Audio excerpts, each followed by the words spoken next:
Foi apenas muitos anos depois dos fatos que me permiti tomar a pena e registar o estranho caso que o meu amigo chamou de aventura da noite no comboio a Fenway. Entre os numerosos episódios em que o gênio de Sherlock Holmes foi posto à prova, poucos me impressionaram tanto pela ausência completa de sangue, ao mesmo tempo pelo veneno moral que os seus detalhes continham. É o inverno chuvoso em Londres, e o nevoeiro avançava pelas ruas como um lençol úmido, quando uma batida hesitante na porta de Baker Street anunciou a chegada de um visitante singular. Entre, por favor, o Sr. Holmes está no laboratório, mas o Dr. Watson encontra-se na sala. A levantar os olhos do meu diário clínico e vi entrar um homem de complexão robusta, com mãos calejadas e roupa de lã grosseira, ainda manchada pela lama dos campos. O seu rosto queimado de vento, e só falava de longos dias de trabalho ao ar livre, mas os olhos, inquietos e fatigados, traiam noites mal dormidas e preocupações pesadas. Peço desculpa por incomodar, doutor. Disseram-me que aqui vive o famoso detetive e que às vezes também recebe gente cintos. Respondi que ele estava no lugar certo e ofereci uma cadeira enquanto chamava a Sra. Wilson para trazer chá quente, pois o homem tremia ligeiramente do frio e da cidade.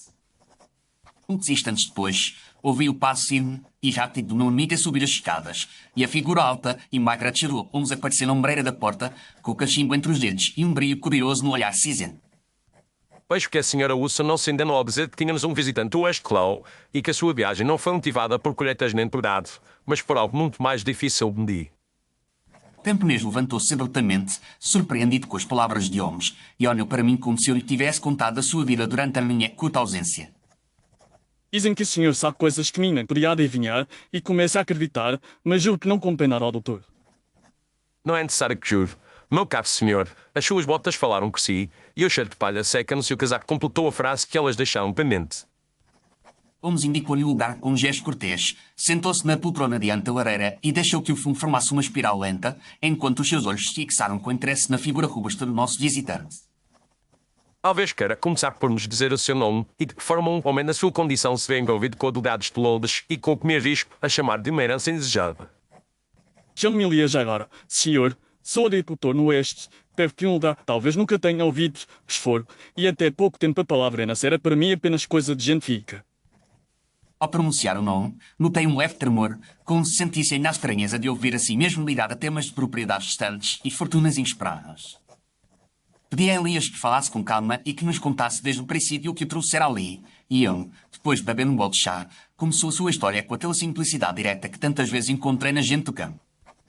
Tudo começou com uma carta que recebi há quase um mês, tinha de um escritório de advogados em Londres, e que me informou de que um tal de Sir Alastair Fenwick tinha morrido, deixando um testamento em que o filho de um primo chamado Joe era mencionado como herdeiro.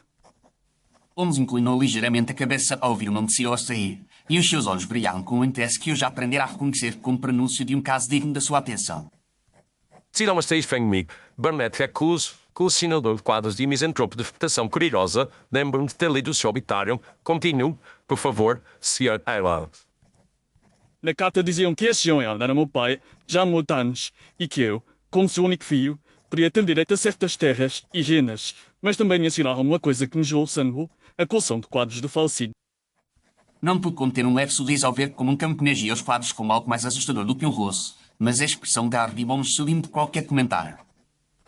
Eu não percebo nada de arte, doutor. Para mim, quadro é uma janela que não abre, e as poucas pinturas que vi na igreja deixam-me mais nervoso do que consolar. O senhor não está sozinho nessa opinião. Muitos homens sentem-se perturbados por aquilo que não compreendem, e os quadros de um colecionador excêntrico podem ser tão inquietantes quanto uma noite de tempestade. O problema, senhor, é que logo depois dessa carta começaram as desgraças e os boatos, e de repente todos à minha volta falavam de maldições e loucura ao meu maior. Elias apertou as mãos calejadas sobre o joelho e vi que a lembrança dos acontecimentos recentes ainda o punha à beira do pânico. Pedi que explicasse o que queria dizer com desgraças e boatos, e ele continuou, escolhendo as palavras com o cuidado que entende ser tomado por supersticioso.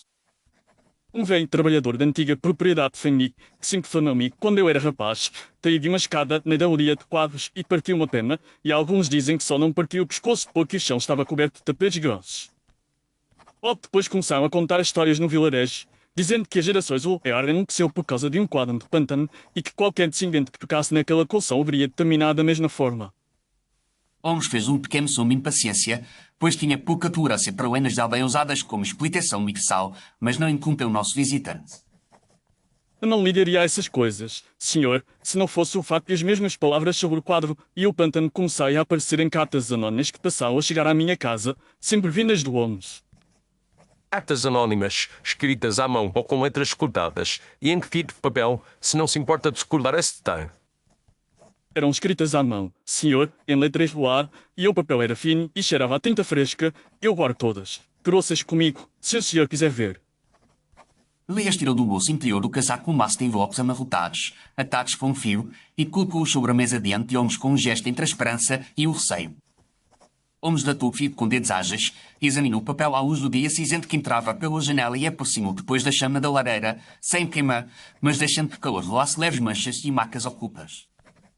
Papel de boa qualidade, comprado em Londres, sem brasão, mas com suco e marca de água, um fornecedor que não serve camponeses nem pequenos comerciantes. Meu amigo leu alguns trechos em voz baixa e eu pude ver, por cima do seu ombro, passagens que falavam de maldições, de um quadro que trazia a noite para dentro de casa e dívidas que me levaram de forma terrível. Não havia assinatura, apenas uma cruz tremida ou um versículo citado de forma demasiado correta para ser obra de um supersticioso analfabeto.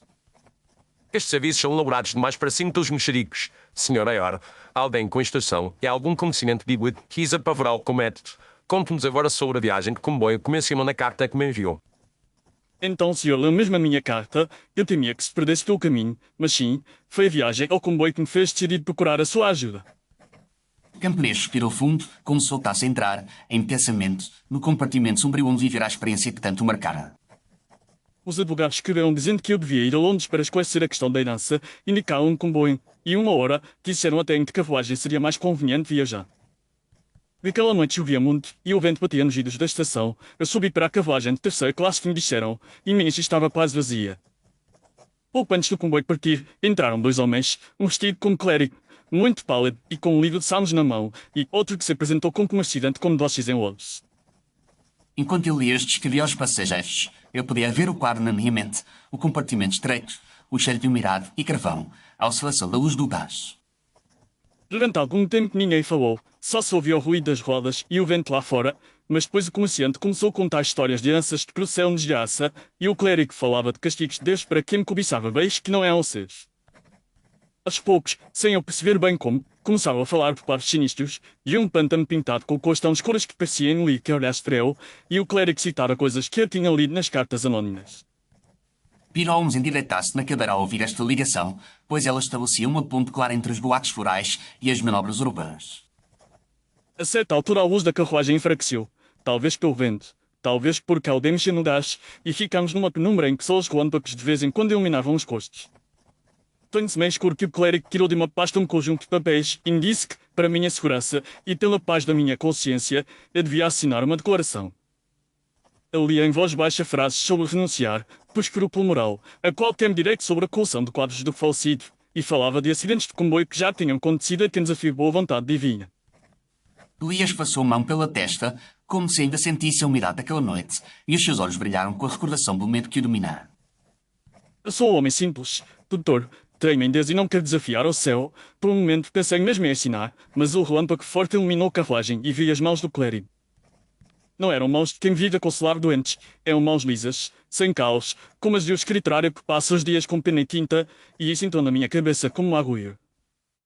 Então recusei, disse que não assinaria nada até falar com os advogados em Londres, e juro que o modo como os dois se entreolharam me deu mais medo do que todas as histórias que tinham contado. Quando o comboio parou numa estação antes de Londres, eles disseram sem uma palavra, e eu cheguei à cidade com as pernas a tremer, mas decidi a não pôr o meu nome em papel algo antes de compreender que se passara. Holmes assentiu lentamente, como se cada peça encontrasse o seu lugar num padrão mais amplo. Quando então se apresentou no escritório dos advogados, como foi recebido, e que documentos lhe foram mostrados. O advogado responsável, ou a entidade, parecia irritado com a minha hesitação, falou de forma seca e colocou à minha frente vários papéis para assinar, dizendo que era tudo rotina. Eu pedi para ler com calma, coisa que não faço bem, mas conheci certas palavras parecidas com as que o clérigo citaram no comboio, e uma frase falava de bens de natureza artística. Disse que não podia assinar sem levar uma cópia para mostrar ao professor da aldeia, e então o advogado bateu com a mão na mesa, dizendo que eu estava a atrasar o processo e que outras dívidas podiam não ser tão pacientes. A indignação sincera do camponês era evidente, e eu não pude deixar de sentir simpatia por aquele homem confrontado com astúcias para as quais a sua experiência nada o preparara.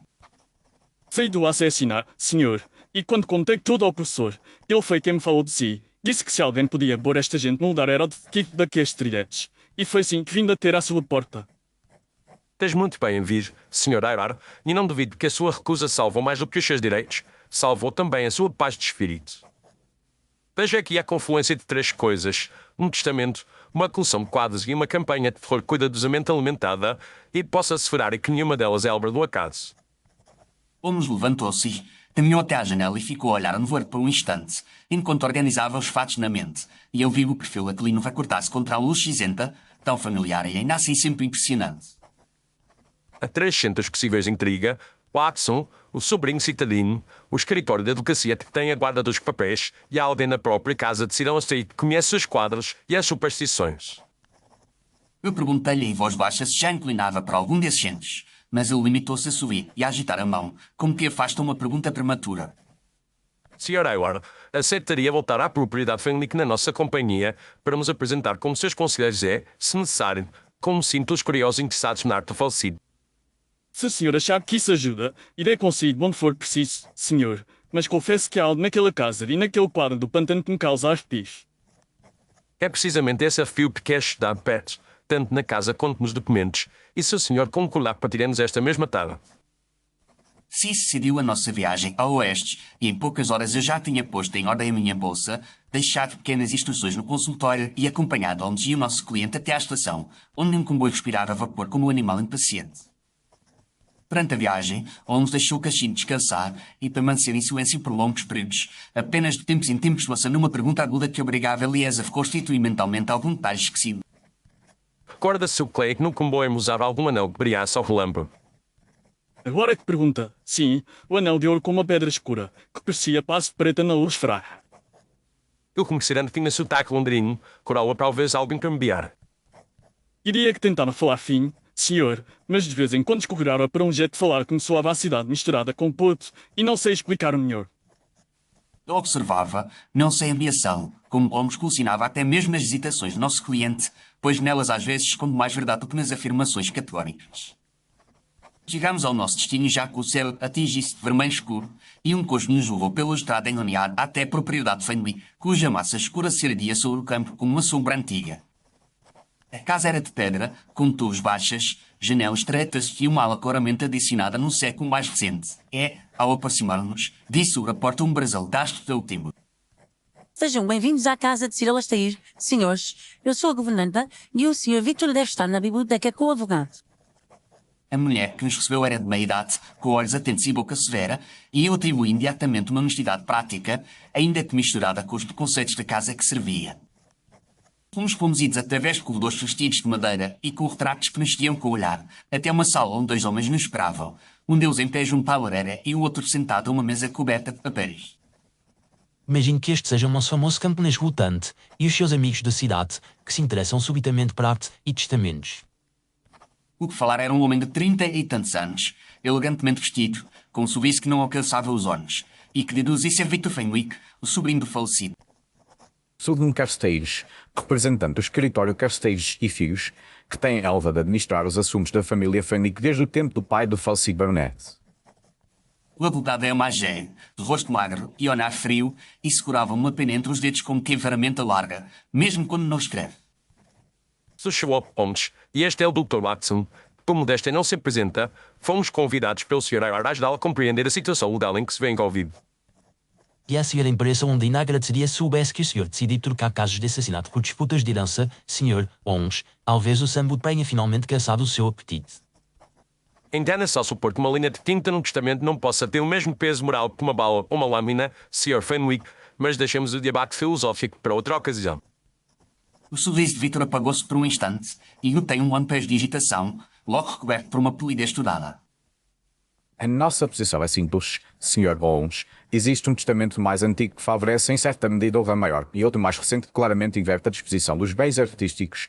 Nós, como homens de lei, apenas seguimos o que nos é dado. Como homens de observação, gostaríamos de ver com os nossos próprios olhos esses documentos, bem como a função cuja só tanto parece ocupar a mente de todos nesta casa. Não tenho objeções a mostrar os testamentos, desde que fique claro que a sua opinião não substitui a de um tribunal quanto aos quadros que estão sob a guarda da casa, mas supondo que o Sr. Victor não recusará uma visita guiada. Se posso culpar algum anunciamento do futuro mostrando quadros parentes a um detetive curioso, farei isso com a maior boa vontade, e talvez o senhor encontre até algo que valha mais do que julgo.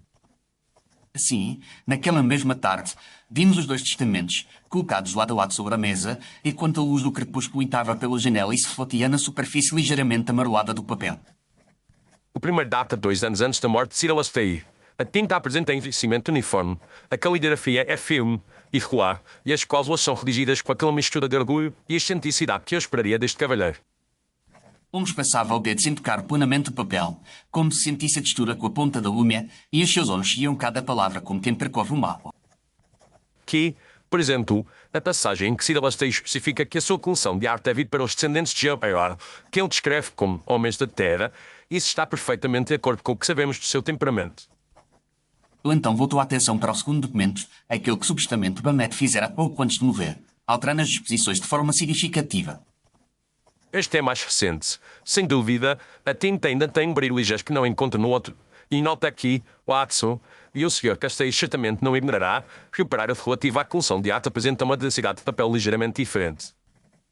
Inclinei-me também, e embora os meus olhos não fossem tão treinados quanto os do meu amigo, pude ver uma zona muito discreta em que o papel parecia mais fino, quase como se tivesse sido raspado e alisado. A sugerir falsificação, Sr. Bones, devo lembrá-lo de que acusações levianas podem ter consequências. Legir apenas que a natureza não costuma variar a espessura da celulose por capricho na mesma folha, Sr. Castells, e que um raspão seguido de tratamento químico é um veneno pelo que descreva sem escrúpulos. Victor aproximou-se também, mas parecia mais aborrecido do que ele amado, como se tudo não passasse uma perda de tempo diante e uma fortuna que julgava já segura. Compreendo pouco papel, confesso, mas sei que o meu tio sempre foi indeciso e caprichoso, capaz de mudar de ideias com frequência. Talvez o segundo testamento seja apenas reflexo disso. Essa hipótese não é de todo impossível, Sr. Fenwick, mas algo que me incomoda e que talvez um passeio até à galeria de quadros possa ajudar a esclarecer. Deixámos os documentos guardados e seguimos um criado até uma alma exexida da casa, onde uma porta dupla se abriu para revelar a galeria em que a coleção de Cyril Astaire repousava, coberta de pó e silêncio. Cheiro de verniz antigo misturava sob madeira encerada e fileiras de quadros, grandes e pequenos, olhavam-nos desde as paredes, alguns com figuras humanas, outros com paisagens e cenas marítimas.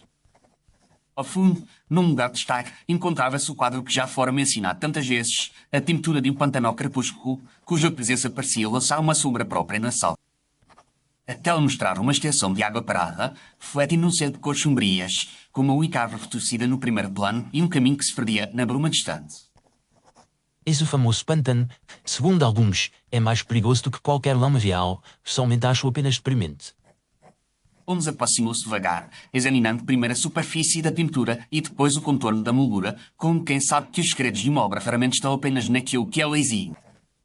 Veja, Watson, pequenas manchas de cera aqui no canto e um selo de lacre antigo parcialmente arrancado, sinais de que o quadro foi deslocado e talvez foi moldurado em outra época. Ele pediu que ajudássemos a tirar a tela do gancho, e com cuidado voltámos o quadro, revelando o verso de madeira e um pedaço de etiqueta antiga, amarelada pelo tempo. Aqui está algo mais interessante do que qualquer maldição. Uma abreviação manuscrita, 2 letras, J&H, e uma referência a um leilão em Londres em que este quadro foi querido. Elias, que até então se mantinha à distância, aproximou-se com certa reverência, como se a simples menção das iniciais tivesse chamado a sua atenção com mais força do que todas as histórias. JH, esse era o sinal que o meu pai às vezes, escada na madeira da carroça, dizia que era o jeito de marcar o que era nosso. Será que isso pode ter algum significado, senhor? Tenho poucas dúvidas de que tem, Sr. Agar. Esta tela entrou na casa Fenwick em circunstâncias que ligam diretamente o seu passado a Cyril Astaire, e isso torna ainda mais suspeita qualquer tentativa de desviá-la para outra linha da família. Holmes voltou a peneirar o quadro no lugar, mas antes pediu que apagasse as luzes elétricas e deixasse entrar apenas a luz pálida que estava do dia, focada pelas cortinas pesadas. Olhe para a sombra da árvore. Watson, projetada na parede, nota como o tronco retorcido sugere quase a mesma curva que vimos em certas letras problemáticas no Segundo Testamento. Teria atenção o seu bebê, Com surpresa, percebi que a sombra almedada formava uma espécie de laço, semelhante à maneira particular como certas letras eram desenhadas no documento contestado. Tirão-Lasteir tinha um gesto gráfico muito próprio, que se vê tanto nos seus rascunhos como em inscrições ligadas às obras que amava, mas esse gesto está ausente na passagem do testamento que transfere os quadros para Vito. Em contrapartida, vejo num esforço de imitação que trai uma mão diferente, talvez a de alguém que tenta copiar o estilo sem conhecer em profundidade e que por isso exagera em pontos onde devia ser natural. Voltando à sala principal, notei que o advogado nos observava com mais atenção do que mostrara ao início, enquanto Vitor parecia apenas aborrecido pela demora. Não posso deixar de notar, Sr. Holmes, que se aproxima perigosamente de insinuar que o segundo testamento possa não ser inteiramente genuíno. Limite de observar, Sr. Casteiras, que há mais coerência entre a vontade expressa pelo falecido em vida, o seu gosto pela arte e a humilhação histórica com a família maior do que entre isso e a brusca mudança do segundo documento. Mas ainda falta uma peça importante, a tentativa quase bem-sucedida de obter uma assinatura de denúncia do Sr. Ayrard do comboio, e essa peça aponta para alguém que tive acesso tanto aos seus movimentos quanto ao obtio dos documentos. Eu percebi a direção do raciocínio, pois apenas o escritório de advogados conhecia ao mesmo tempo a existência dos dois testamentos e a área da viagem do nosso camponês. Holmes, contudo, não fez acusação direta, preferindo envolver o extrato, o departamento de polícia, para o passo seguinte do seu plano, pois sabia que a mão firme da lei seria necessária quando o véu caísse. Na manhã seguinte, enviou um telegrama discreto a Londresé. Ao fim da tarde, o inspetor Lestrade chegou à propriedade, com o seu ar habitual de desconfiada praticidade. Ora, Sr. Holmes, quando recebo um telegrama a seu pedido de inscrição e uma viagem apressada, sei que não se trata de simples controle de cartas, o que temos desta vez. Temos uma tentativa de homicídio moral, o extrato, perpetrada com documentos falsificados, cartas anónimas de Titiaco num comboio noturno. Homicídio moral ou não, se a falsificação e conspiração, a polícia de Londres está interessada, diga-me o que precisa que eu faça. Preciso apenas que seja testemunha do que vai acontecer e que tenha a autoridade para agir quando a máscara cair. O resto deixo por conta da psicologia humana e de algumas condições de iluminação fluviária. O plano de Holmes, quando finalmente nos pôs em detalhe, era ao mesmo tempo simples e usado, pois consistia em reproduzir o palco e até as palavras do episódio que quase capturara a assinatura de Elias. Arranjei, com a ajuda do administrador da estação, um compartimento no comboio noturno da manhã e convidei tanto o Sr. Castells quanto o Sr. Vitor a acompanharem-nos a Londres para uma suposta reunião com peritos em arte. O Sr. Agar voltará sempre passageiro, mas desta vez não está só, e o Sr. Lestrade ficará convenientemente instalado para intervir quando for necessário. Já participei em medidas piores, Sr. Holmes, e não me importo de passar uma noite no comboio se isso nos render um falsificador apanhado em flagrante moral. Elias aceitou participar com alguma relutância, mas a confiança em Holmes era tal que não hesitou por muito tempo, e eu próprio confesso que sentia um frio na espinha diante da perspectiva de reviver uma cena que tanto o aterrorizara. Chegada a noite, o céu parecia repetir o cenário descrito por Elias, com nuvens carregadas e trovões distantes, e o comboio abordava na plataforma, soltando baforadas de vapor que envolviam os passageiros numa névoa quase teatral. Entramos todos no mesmo compartimento indicado por Holmes. Eu, Elias, o Lestrade, o advogado e Victor, e apenas um guarda, devidamente avisado, completava o quadro, fingindo indiferença. Bem que uma viagem em conjunto nos permitirá esclarecer certas divergências de interpretação sobre a vontade do falecido Sir Alastair, senhores, e nada como o ritmo monótono da linha para ordenar o pensamento. Se ao final desta viagem conseguir convencer o nosso camponês a aceitar o destino que os documentos lhe reservam, Sr. Holmes, ou considerar-me bem pago por um com. A nossa parte, estamos sempre dispostos a colaborar com o esclarecimento, desde que não se ponha em causa sem necessidade da integridade de homens que sempre serviram ao lei. O comboio partiu, e o fluido das rodas sobre os caris encheu o compartimento com aquela cadência hipnótica que tanto cheira de escolher e voou ao longo dos anos. Por longos minutos falou-se de banalidades, do tempo, o atraso dos correios, da situação política e havia os rostos à luz trêmula do gás, cada um respondendo nos próprios pensamentos. Em dado momento, Holmes fez um sinal de desfeito ao guarda, que se deslocou até a extremidade da carruagem, e logo depois a luz começou a enfraquecer, como acontecera na narrativa de Elias. O compartimento mergulhou numa penumbra carreirada, e os relâmpagos que explodiam lá fora vinham de tempos a tempos recortar os contornos dos presentes numa sequência de instantâneos sinistros. Foi então que, numa voz baixa e estranhamente semelhante à de um predador, Holmes começou a falar de heranças, maldições e quadros, repetindo quase palavra por palavra as histórias que haviam sido despejadas sobre o nosso camponês na primeira viagem. Há famílias em que os padres bebem a sanidade que eles apenderá-los em casas que não foram escolhidas por eles. Dizem que um pantano pintado pode arrastar para o fundo quem nasceu para lavrar campos, não para olhar telas. E o rosto de Elias empalidecer, não pelo conteúdo das palavras, que já conhecia, mas pelo é que precisa uma noite que julgara única. Conta-se que um homem do campo, parente distante de uma família nobre, enlouqueceu depois de forçar a porta de uma herança que não lhe era destinada e que a comboio que o levava à cidade quase se desfez numa curva tomada em excesso de velocidade. As frases eram repetidas com tal fidelidade que eu próprio, que nunca as ouvira antes, sentia um estranho desconforto, como se presenciasse a ressurreição de um fantasma verbal. Há quem diga que Deus escreve a sua vontade não apenas em testamentos, mas também nas sombras dos quadros, e que desafiar essa escrita é pedir que o ferro dos cariz se dobre com consideração os pés dos imprudentes. Ao ouvir esta última frase, Elias deixou escapar um solafado, pois era a mesma imagem com que o falso clérigo lhe pintara ao perito recusar a renúncia. Nesse momento, os olhos do Lestrade, habituados a leviações, voltaram-se para o advogado, cuja mão se puxou voluntariamente em direção ao bolso interior, como quem procura algo que deveria estar ali. Victor, por seu lado, mostrava principalmente impaciência, atirando o corpo para trás na bancada e olhando pela janela como se tudo não passasse uma representação lucida. Dizem que um simples papel assinado numa noite de tempestade pode salvar um homem de um destino pior do que a morte, e que recusar a pena quando ela lhe é oferecida é afastar a própria produção divina. Ao ouvir a palavra papel, o Sr. Terstez engoliu em seco, e eu vi uma gota de suor formar-se na sua testa, apesar do frio que vinha pelas frestas. Foi então que o guarda, seguindo a combinação, deixou deliberadamente que um dos bicos de gás vacilasse ainda mais, produzindo um clarão e depois uma sombra mais densa que cobriu a parte do compartimento onde o advogado se sentava. Nessa sombra, ouvimos um ligeiro som de papel a ser esfregado, como se alguém verificasse se nada tinha caído à algibeira, e o Lestrade deu um passo à frente. O Sr. Castells parece procurar algo com muita urgência, talvez um formulário de denúncia que costumava carregar em viagens noturnas. Isto é um abuso, inspetor. Não tem nada a ver com as superstições deste camponês. Estou apenas a cumprir meu dever. O seu dever, Sr. Carsage, inclui avisar terceiros sobre o horário e a carruagem em que o Sr. Ayar viajaria, ou talvez até partilhar as folhas de maldições que corriam pela aldeia. Inclui também, talvez, organizar um pequeno teatro com 2 comparsas, um vestido como clérigo e outro como comerciante, para obter somente uma assinatura que o tribunal veria como renúncia voluntária. O advogado levantou-se, tentando manter a dignidade, mas a sua voz perdeu o firmeza costumeira. O senhor não pode provar nenhuma dessas insinuações. Sr. Holmes, eu nunca obriguei ninguém a assinar coisa alguma. Não precisava obrigar pela força, bastava que a sua encenação no comboio sugerisse que a recusa seria punida por forças que o senhor diz respeitar, mas que na verdade apenas usa como instrumentos.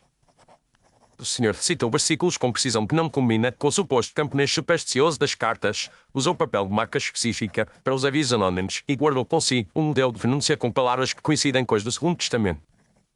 Tenho comigo cópias desses papéis e das cartas e estou muito interessado em ouvir o senhor explicar porque a mesma mão parece ter surgido uns e outros. O tremor que percorreu o corpo de Castells era agora visível, e ele lançou um olhar quase suplicante a Victor. No entanto, limitou-se a levantar as sobrancelhas, como se visse um jogo virar contra um parceiro de cartas pouco prudente. Talvez eu tenha sido imprudente em alguns métodos, mas a intenção é apenas evitar litígios longos que consumiriam a fortuna de todos, inclusive a do Sr. Aylar. Um homem que raspa papel para alterar um testamento e encena samões apocalípticos em comboios não está a editar litígios, Sr. Castells, está a criá-los em seu proveito. O senhor contou com a fama de julgador do Sr. Victor para que, se algo desse errado, a suspeita caísse sobre ele, mas esqueceu-se de que o rastro químico de uma raspagem e um padrão de palavras escolhidas são tão reveladores quanto uma impressão digital. O Lestrade aproximou-se do advogado, que ficou até encontrar a parede do compartimento, e a máscara de respeitabilidade que se imprimiu ver começou a rachar. Em nome da lei, Sr. Nunca Seis declara que está formalmente sob suspeita de falsificação de documento, conspiração para fraude e tentativa de coagir um herdeiro a renunciar aos seus direitos. Aconselho-o pensar com muito cuidado antes de dizer qualquer coisa, mas de avisar de pessoência não apagará as marcas no papel nem as memórias de quem viajou pelo sítio naquela primeira noite. Eu não sou um criminoso vulgar, inspetor. Servi esta família por décadas e se alterei algumas palavras foi apenas para preservar a coleção do falecido, que teria ficado perdida nas mãos de alguém que nem sabe o valor de um quadro. A moral dos crimes de colorinho branco é sempre a mesma, não caro. O culpado convence que rouba para salvar algo ou alguém e acaba por esquecer que o primeiro objeto que salva é sempre o próprio conforto. A confissão, ainda que envolta em justificativas, bastou para consolidar o caso e o resto da viagem decorreu num silêncio pesado, apenas pontuado pelo ranger das rodas e pelos suspiros de o advogado que podia ruir a fachada que construíra ao longo dos anos. Em Londres, o Estado levou Castilhos sob custódia, enquanto nós tratávamos de assegurar que o primeiro testamento de Cyril Lastair e as provas ligadas ao quadro do pântano fossem preservados e apresentados às autoridades competentes. Os peritos em tinta e papel confirmaram depois o que Holmes já deduzira, que o parágrafo relativo à coleção de arte no segundo testamento tinha sido raspado e já escrito, e que vestígios químicos denunciaram o processo. As cartas anónimas, comparadas com rascunhos encontrados no escritório de Castilhos, revelaram sem esforço a mesma mão, e o modelo de denúncia que ele carregava, com pequenas variações, correspondia quase literalmente às frases usadas no compartimento escuro. Quanto a Victor Fenwick, seu envolvimento direto no plano não foi demonstrado, e embora tivesse beneficiado da alteração, a falta de provas concretas culpou de acusações formais, deixando-o apenas exposto à reprovação social. Elias Ayor, por outro lado, viu reconhecidos os seus direitos à coleção de quadros que Cyril Lastair tirar ao ramo da família como tempo partilhara, em tempos, negócios e talvez uma amizade silenciosa. Não foi sem surpresa que um dia, meses depois, recebi uma carta do ex convidando-nos, a mim e a Holmes, a visitar a antiga casa Fenwick, agora parcialmente aberta ao público, onde alguns dos quadros mais valiosos eram expostos numa sala especial. Aceitámos o convite e uma tarde de primavera encontrámos-nos novamente a subir a estrada que levava à propriedade, agora com ar menos sombrio, pois Elias fizera questão de abrir algumas janelas que durante anos tinham permanecido fechadas. Bem-vindos de novo, senhores. A casa ainda tem os seus fantasmas, mas pelo menos os gigos deixaram de conspirar contra ele. Ele recebemos com um aperto de mão firme, mas dessa vez os seus olhos mostravam tranquilidade em vez de ansiedade, e eu senti uma sincera alegria ao ver aquele homem simples adaptado a um papel que nunca imaginara. Os quadros mais importantes estão agora nesta sala, que abrimos ao público em certos dias. Assim fico com a consciência em paz e não me sinto de algo que não entendo por completo. Seguimos até a galeria, onde o quadro do pântano ocupava o mesmo lugar de antes, mas a atmosfera em seu redor parecia menos pesada, talvez porque o faro da intriga que o cercara tivesse sido removido. A luz da tarde caía ao líqua sobre a tela, enquanto observava a árvore torcida e o caminho que desaparecia na bruma, ouvia a voz calma de Holmes ao meu lado. Não deixa de ser curioso, Patson, como um simples fantasma pintado, quase a gestor profundo de reputações, fortunas e até a sanidade de um homem que nada pedia além de continuar a lavrar a sua terra. E pensar que tudo se deu ao desejo de o escriba de corrigir, à sua maneira, aquilo que considerava uma injustiça estética. Respondi que me parecia-nos uma injustiça moral e que, se a arte é alguma maldição, ela reside talvez no facto de atrair para si tanto a cobiça quanto a devoção. Holmes subiu levemente, seu perfil recortando-se mais uma vez contra a luz, e eu soube que aquela cena se gravaria na minha memória como tantas outras em que o vi encarar o enigma já resolvido com a mesma serenidade com que o enfrentara em estado de grupo. Ao despedir-nos de Elias, notei que o quadro fora deslocado ligeiramente, de modo a ficar visível a partir de uma sala menor onde a família se reunia, como se o pântano tivesse sido trazido para o convívio humano em vez de permanecer isolado como um ídolo de Ainda não gosto muito de olhar para ele à noite, confesso, mas já não são com comboios a descrilar, e isso teve ao senhor e ao seu mim. Events à sua própria desconfiança saudável, Sr. Ayor, foi o seu instinto ao recusar a caneta naquela primeira noite que me deu o tempo necessário para puxar os fios do veste. Na viagem de Figueiredo a Londres, ele meditava sobre o caso e sobre a espécie de crime que o representava, um crime cometido com papel e tinta em vez de punhal, mas que ameaçara, na prática, destruir uma vida tão eficazmente quanto qualquer arma. Comentando isso com Holmes, ouvido uma observação que me pareceu digna de ser registada, e é com ela que encerro não apenas esta história, mas também a reflexão que ela suscita. A sociedade, Watson, tendo um assassino que salta das sombras com uma faca, mas tolera demasiadas vezes o homem respeitável sentado à secretária, Sid, com uma cintura raspagem e algumas palavras novas, distingue famílias inteiras. O escreve sempre na parede, o outro escreve desespero em silêncio, e se o segundo é menos estoso, não é por isso menos mortal na esfera moral. Concordei com o meu amigo e prometi a mim mesmo que um dia contaria este caso, não por ser o mais sensacional, mas por ilustrar a forma como o gênio de Holmes se aplicava tanto a crimes discretos quanto a dramas trondosos. É precisamente por essa promessa que um leitor me ouve agora, muitos anos depois, recordar a aventura da Macumbo Fenwick como entre tantos episódios do arquivo que chamei, em privado, de casos nunca revelados de Sherlock Holmes. Agradeço imensamente por ter escutado esta aventura até ao fim, acompanhando-me mais uma vez nas ruas enevoadas de Londres e nos campos silenciosos do Oeste. Se gostou desta história, peço com cordialidade que deixe o seu gosto, que se inscreva no canal e que escreva um comentário com a sua opinião ou com sugestões para futuros casos. Caso deseje apoiar de forma mais direta este trabalho, convido-o a usar o código Resposta Rápida no canto inferior direito do vídeo ou link na descrição para fazer uma doação ao nosso projeto. Na descrição encontrará também ligações para outras obras que pertencem a séries completamente diferentes, mas que podem igualmente despertar a sua curiosidade e o seu gosto pela narrativa. Despeço-me com gratidão e convido-o a voltar para a próxima aventura entre os casos nunca falados de Sherlock Holmes. Até lá desejo paz, saúde e boas noites de descanso.